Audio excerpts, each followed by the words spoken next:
Based on true story. बात थी सन 2016 की। मैं और मेरा दोस्त राहुल कुछ दिनों के लिए साथ रहने का प्लान बनाते हैं। राहुल के पेरेंट्स किसी ज़रूरी काम से विदेश रवाना हुए होते हैं और दादाजी की तबीयत खराब होने के कारण मेरे पेरेंट्स भी गांव पे गए होते हैं। अकेले होने के कारण हमारे पेरेंट्स हमें साथ रहने के लिए बोलते हैं और मैं घर की चाबी रामू काका को देकर राहुल के साथ रहने के लिए चला जाता हूँ। मैं और राहुल दिन भर लूडो खेलते हैं, कभी कभी बोर होकर टीवी भी देख लेते हैं। रात के टाइम हमने प्लान बनाया कि हम लोग पुराने गाने सुनेंगे और पुरानी मूवीज़ देखकर चाइल्डहुड मेमोरीज को एनहेंस करेंगे। हमने बहुत सारी मूवीज़ देखी और बहुत सारे सॉन्ग सुने। हम लास्ट सॉन्ग सुन के डीवीडी प्लेयर ऑफ करने ही वाले थे कि तब तक एक औरत की बहुत भयानक रूप से चिल्लाने की आवाज़ आई। उस चीख से हमारे दिलों की धड़कन बहुत जोर से बढ़ गई। मैंने राहुल की ओर देखा और राहुल ने मेरी। राहुल बोला, हो सकता है ये आवाज़ पाली मौसी के घर से आई हो, क्योंकि उनका कुत्ता बहुत ही बूढ़ा हो चुका है और कभी भी मर सकता है। मैंने राहुल से पूछा कि ये चीख अनीता आंटी के घर से भी तो आ सकती है। उनका पति कई बार शराब पीकर झगड़ा कर चुका है। इस पर राहुल बोला, बट, और बट बोलते ही जैसे उसे सांप सूंघ गया। उसकी आंखें फटी की फटी रह गईं, उसका मुंह खुला का खुला रह गया। उसके चेहरे पे शिकन मैं साफ साफ देख सकता था। उसका उतरा हुआ चेहरा देख मैं बोला, राहुल तू कुछ बोलता क्यों नहीं है? इस पर राहुल बोला कि अभी तो गर्मियाँ चल रही हैं और ज़्यादातर लोग तो यहाँ से गांव गए हुए हैं। ये सुनते ही मेरे रोंगटे खड़े हो गए। मैंने फड़फड़ाती आवाज़ में पूछा, मतलब अनीता आंटी और पाली मौसी यहाँ नहीं है? और इस पे सिर हिलाते हुए राहुल ने हामी भरी और ये सुनते ही मेरा कलेजा मेरे मुंह पे आ गया। राहुल ने बोला कि हमें छत से नीचे जाकर देखना चाहिए। मुझे आइडिया ज़रा भी रास नहीं आया, पर राहुल के बढ़ते कदम देखकर मैं भी आगे बढ़ा। इस पे मैंने राहुल से पूछा कि क्या हमें पुलिस को कॉल करके नहीं देखना चाहिए, और राहुल ने बोला कि पुलिस इतनी सी बात पे यहाँ पर क्यों आएगी, और हो सकता है रात के 2 बजने की वजह से हम ऐसे ही डर गए हों। ये हमारे मन का वहम भी तो हो सकता है। खैर, वहम तो ये नहीं ही था, क्योंकि हम दोनों ने आवाज़ साथ ही सुनी थी। उसकी बात मुझे उस समय ठीक ही लगी। हम लोग छत पर पहुंचकर नीचे देखे। नीचे घनघोर अंधेरा था। स्ट्रीट लाइट्स भी धीमे जल रही थी। कोई भी इंसान बाहर नहीं था सिवाय हमारे। हमने बहुत ध्यान से देखा। आसपास के ज़्यादातर घरों पे ताला लगा था।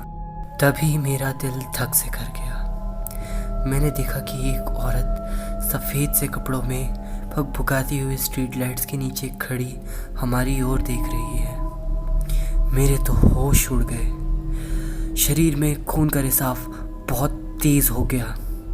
मैंने राहुल को अपनी ओर तेज़ी से खींचा और बोला, भाई तू उसे देख रहा है ना?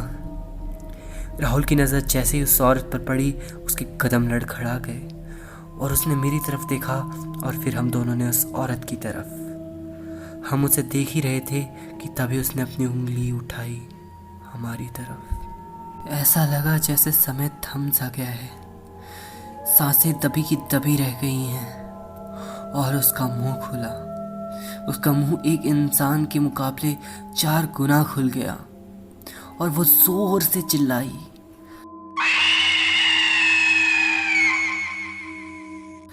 मैं और राहुल इतने डर गए थे कि मानो बस रो ही पड़े।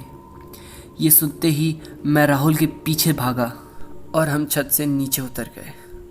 मैंने राहुल से बोला अब वो देर ना करे और किसी को भी फौरन कॉल करे। तभी राहुल मुझसे पूछा, सुन, तूने छत का डोर लॉक तो किया था ना? और ये सुनते ही मेरे तोते उड़ गए।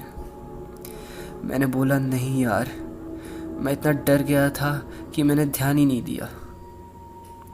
ये सुनते ही राहुल बोला कि कोई बात नहीं, औरत वैसे भी नीचे खड़ी है, चल मैं भी तेरे साथ चल रहा हूँ, बंद करके आते हैं। मैंने भी उसकी बात पे हामी भरी और आगे बढ़ा। सीढ़ियों पे मैं चढ़ ही रहा था कि तभी मुझे वो औरत ऊपरी मंजिल पर दिखी। मैं उसके सफ़ेद कपड़े, काले सूखे शरीर और मुस्कुराते लंबे दांतों को आराम से देख पा रहा था। उसे देखते ही मेरा पैर ढिलमिलाए। मुझे ऐसा लगा जैसे मानो मेरे ऊपर बहुत भारी वजन लदा हुआ है और मैं दौड़ा। मैंने राहुल का हाथ पकड़ा और मैं दौड़ा। मैं चिल्लाया, भाग राहुल! और हम दोनों भागे। हम दोनों घर का गेट खोले और भागे।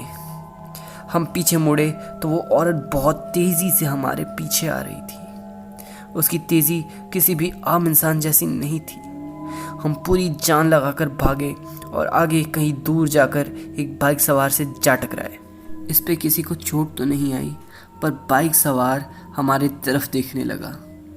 वो जैसे ही कुछ पूछना चाहा, हम उसे सारी कहानी बताने लग गए। उसे हमारी बात पर कुछ खास विश्वास तो नहीं हो रहा था, पर उसने हमें शांत रहने की सलाह दी और पुलिस को कॉल करके बुलाया और एक निकट पीसीआर हमारे पास आई। पुलिस के साथ जब हम गए तो हमने देखा कि हमारे घर पे सारे सामान उल्टे पड़े हैं। पुलिस को हम पर विश्वास ही नहीं हो रहा था। उस दिन हम लोग रामू काका के साथ मेरे घर में रहे। राहुल के पेरेंट्स ये बात सुनते ही फौरन यहाँ आए और उन्होंने फैसला किया कि अब से वो राहुल को अकेला कभी नहीं छोड़ेंगे। यहाँ मेरे पेरेंट्स भी पहुँचे। उन्हें भी हमारी फिक्र हो रही थी। पुलिस ने हमसे बहुत पूछताछ करी। उन्हें पहले लगा कि ये किसी तरह का मजाक है। फिर राहुल ने बताया कि वो औरत काले रंग का हार गले में पहनी थी जो बहुत मोटा था और हाथ में भी काले रंग की चूड़ियाँ। ये बात सुनकर हमारे सब इंस्पेक्टर और इंस्पेक्टर के कान खड़े हो गए। उन्होंने फाइल निकाली और एक फ़ोटो हमारे सामने रखी। हमें अपनी आंखों पर विश्वास नहीं हो पा रहा था। ये वही औरत थी, हमने बोला। और उसके बाद जो सब इंस्पेक्टर और इंस्पेक्टर ने हमें बताया, वो हम जाकर भी भुला नहीं पा रहे। वो औरत दरअसल हमारे घर से सिर्फ 1 मील की दूरी पर ही उल्टी लटक कर मरी थी। राहुल ने वो घर तुरंत छोड़ दिया। पुलिस का आना जाना कई बार लगा रहा, बट वो खौफनाक याद आज भी आ जाती है दिल को दहलाने। पता नहीं ये कैसे हुआ और क्यों हुआ, बस अब समय के साथ इसको भुलाना है।